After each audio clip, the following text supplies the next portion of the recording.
एक छोटे भीड़ भाड़ वाले शहर में हरीश सादा पूजा पाठ वाला जीवन जीते थे। उनकी सबसे बड़ी चिंता उनका बेटा रोहन, जो दुनिया को लॉजिक से देखता था, विश्वास से नहीं। हरीश उसे कहानियां और पूजा सिखाते, पर रोहन सवाल पूछता, अगर भगवान हर जगह हैं तो हम उन्हें क्यों नहीं देख पाते? हरीश को डर था कि उनका बेटा बिना आध्यात्मिक सहारे के भटक जाएगा। उम्मीद के साथ वे पंडित जी से मिलने मंदिर गए, प्रार्थना करते हुए कि रोहन के दिल में विश्वास की खिड़की खुल जाए। कभी कभी माता पिता का प्यार मतलब है अपनी समझ से परे के जवाब खोजना। पंडित शर्मा ने हरीश की चिंताएं सुनी और समझ गए कि रोहन के लॉजिकल दिमाग को सिर्फ उपदेशों से ज्यादा कुछ चाहिए। विश्वास एक पर्सनल जर्नी है, पंडित जी ने कहा। हम सिर्फ रास्ता दिखा सकते हैं। उन्होंने हरीश के घर पर एक खास पूजा का सुझाव दिया, घर को आध्यात्मिक गर्माहट से भरने के लिए।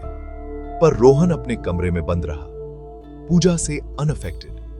पंडित शर्मा ने रीअश्योर किया, भगवान के काम रहस्यमय होते हैं। कभी कभी विश्वास हमें सबसे अनएक्सपेक्टेड तरीकों से मिलता है। पंडित जी कोशिश करने के लिए तैयार थे। पूजा के बाद पंडित शर्मा वहीं रुके रहे, फिर रोहन के कमरे के पास जाकर दर्द में होने का नाटक करते हुए बोले, मेरा पैर फंस गया है, मुझे मदद चाहिए। रोहन स्केप्टिकल पर दयालु मदद करने के लिए दरवाजा खोला। पंडित जी ने फर्श में एक छोटे से गैप की ओर इशारा किया। रोहन से कहा कि उन्हें ताकत देने के लिए राम चिल्लाए। रोहन हिचकिचाया, इसे बेतुका समझते हुए, पर मान गया। बूढ़े आदमी की मदद करने के लिए राम चिल्लाया। यह पहली बार था जब रोहन ने भगवान का नाम जोर से बोला था। यह काम विश्वास के लिए नहीं, बल्कि किसी जरूरतमंद की मदद करने के लिए था।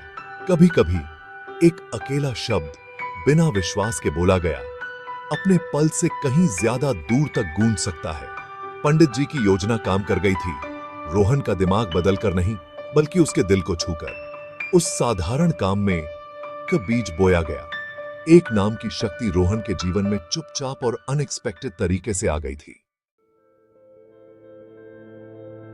पंडित जी मुस्कुराए, यह बताते हुए कि उनका पैर कभी फंसा ही नहीं था। रोहन अनॉयड होकर पूछा कि उन्हें राम कहने के लिए क्यों ट्रिक किया गया। पंडित जी ने समझाया, तुमने नाम विश्वास के लिए नहीं, बल्कि दया के लिए बोला। बस इसी में शक्ति है। इसकी कीमत मापने या इनाम की उम्मीद करने की कोशिश मत करो। भगवान का नाम अनमोल है, जिसकी कोई कीमत नहीं लगा सकता। रोहन ने सुना, कंफ्यूज्ड, पर पंडित जी की ईमानदारी से प्रभावित हुआ। वह बिलीवर नहीं बना, पर वह पल रह गया। एक अकेला शब्द एक बार बोला गया, अब उसकी कहानी का हिस्सा था। पंडित जी ने उसे आशीर्वाद दिया, रोहन को एक सबक देते हुए, कुछ काम लॉजिक से परे होते हैं, उनकी कीमत अनमोल होती है।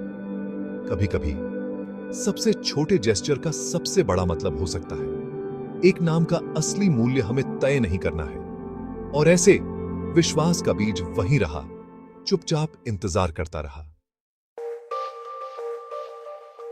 साल बीत गए।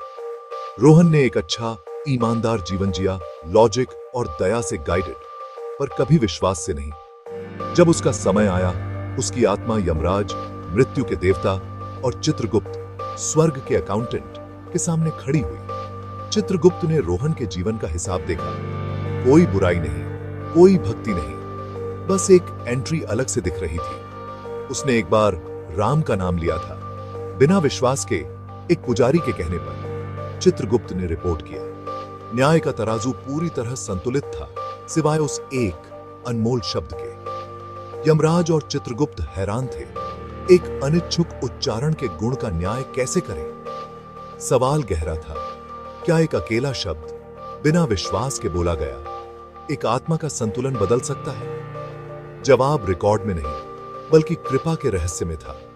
कभी कभी सबसे छोटा काम अनंत काल तक गूंज सकता है। न्याय के दरबार में एक फैसले का इंतजार था।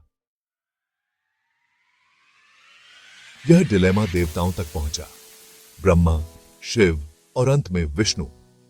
वे भी रोहन के अकेले उच्चारण के मूल्य को नहीं माप सके। भगवान विष्णु मुस्कुराए, तुम अनमोल का दाम लगाना चाहते हो क्योंकि उसने एक बार राम का नाम लिया, वह अब हमारे सामने खड़ा है। इनाम स्वर्ग में जगह नहीं, बल्कि यह पल है।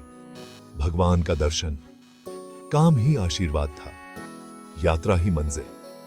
रोहन की आत्मा, जो कभी स्केप्टिकल थी, अब एक अकेले शब्द की अनमोल कृपा को समझ गई थी। उस नाम ने उसे देवताओं के चरणों तक पहुंचा दिया। कभी कभी दया का एक पल, एक शब्द काफी होता है। भगवान को मापा नहीं जा सकता, सिर्फ अनुभव किया जा सकता है। और ऐसे कहानी खत्म होती है। एक अकेला शब्द कंपैशन में बोला गया, रोहन का भगवान तक का रास्ता बन गया।